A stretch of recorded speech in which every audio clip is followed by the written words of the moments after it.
My name is Kaitas Karisimbi. Now today we travel to Masaka, on the outskirts in a small town called Kakonyu, where we meet Mrs. Mary KABITO, who lives with her husband and originally has 7 children. 4 have severe mental and physical challenges.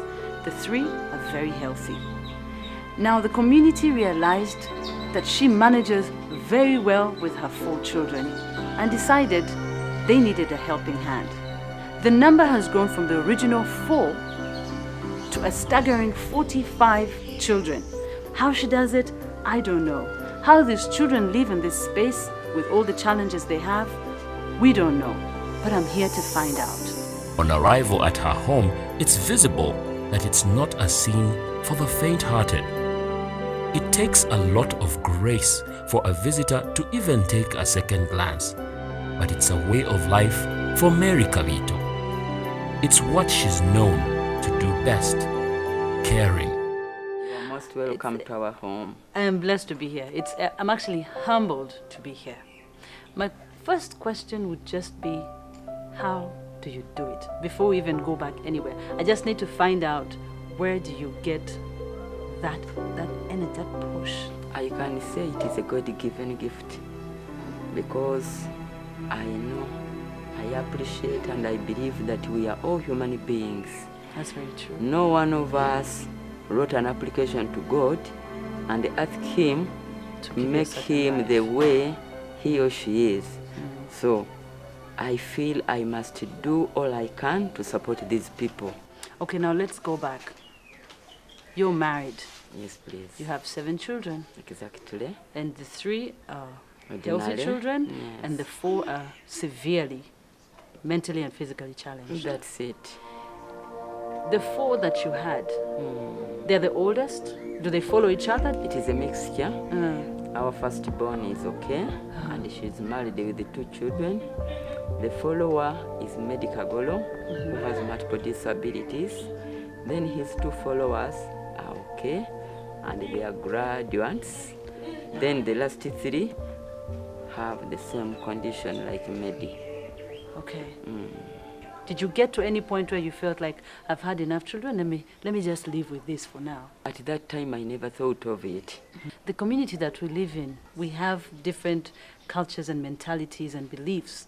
Did you struggle with any of that? Did people think of you different? Because it's a rare story to have that many children that have these disabilities. Sincerely speaking, majority had negative attitude towards our family.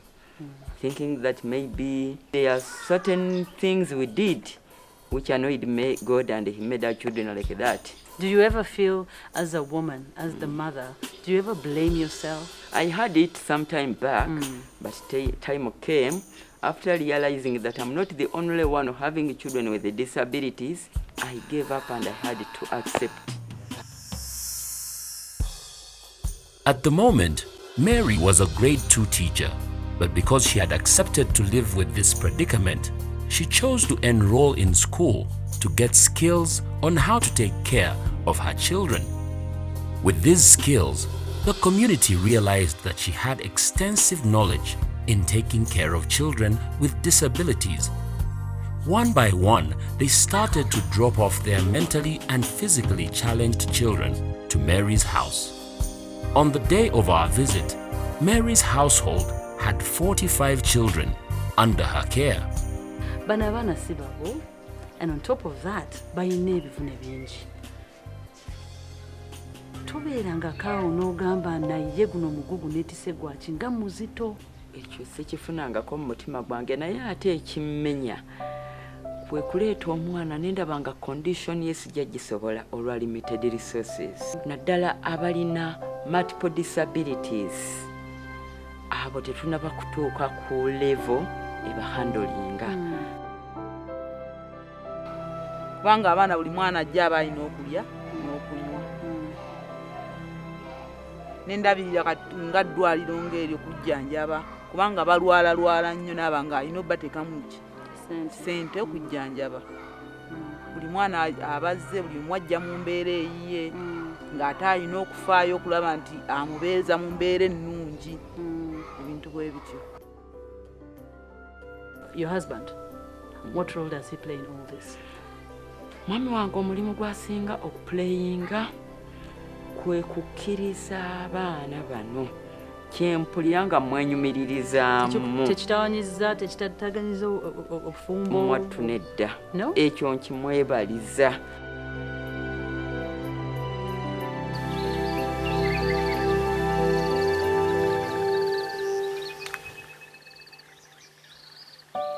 To understand the depth of the situation in Mary's house and to paint a picture that would describe the extent of sacrifice that Mary lives with, we spent a night at her house just to have an experience of what it means to do what Mary does.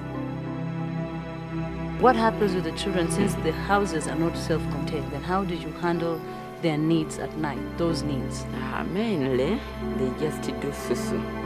But in case Number number two is needed, those caretakers, they normally call them and they escort them to that place. Can they call?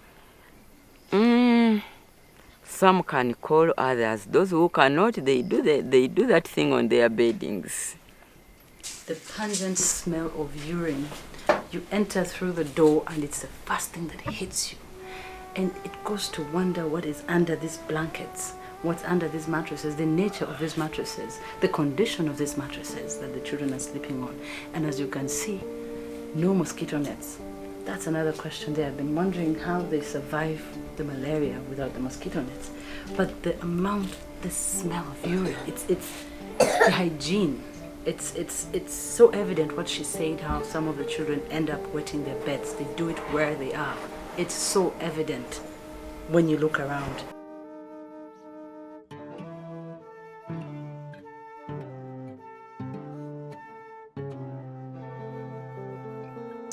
The whole place is just open, it's so cold. But I want to see how the night goes on. I'm going to pitch camp here at the home and just see how we're going to sleep until tomorrow morning.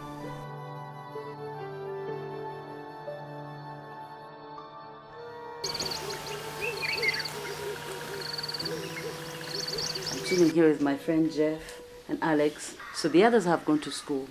These ones need a lot of help to get ready and go to school. My situation here is it's very cold this morning. Children are shivering. They don't have a single cardigan. I do not know how they do it. But the amazing part of it all, they still get up and go to school. Let's go to school and see how their day is spent there.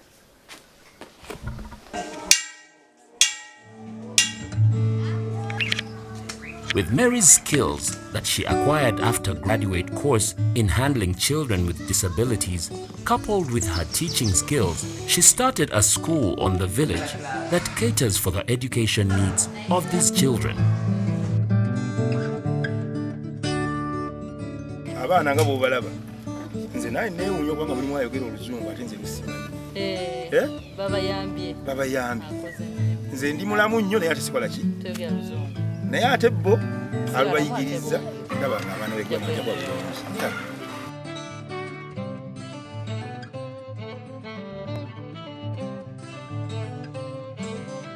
Mary. I would say Mary is a hardworking, and what can I say?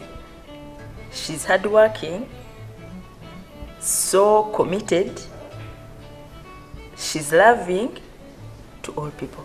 She's very loving. Yeah. Amir is a graduate and qualified accountant.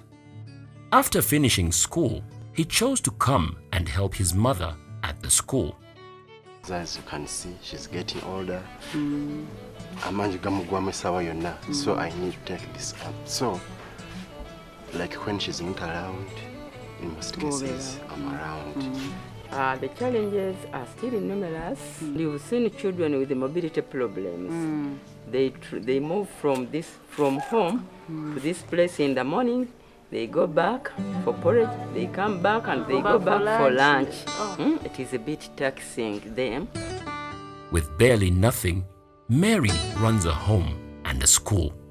She has to ensure that the assisting teachers and caretakers are paid monthly.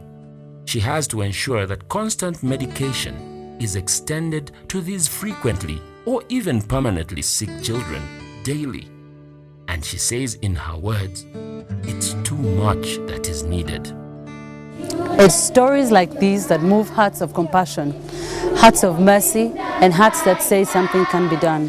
Airtel, together we can.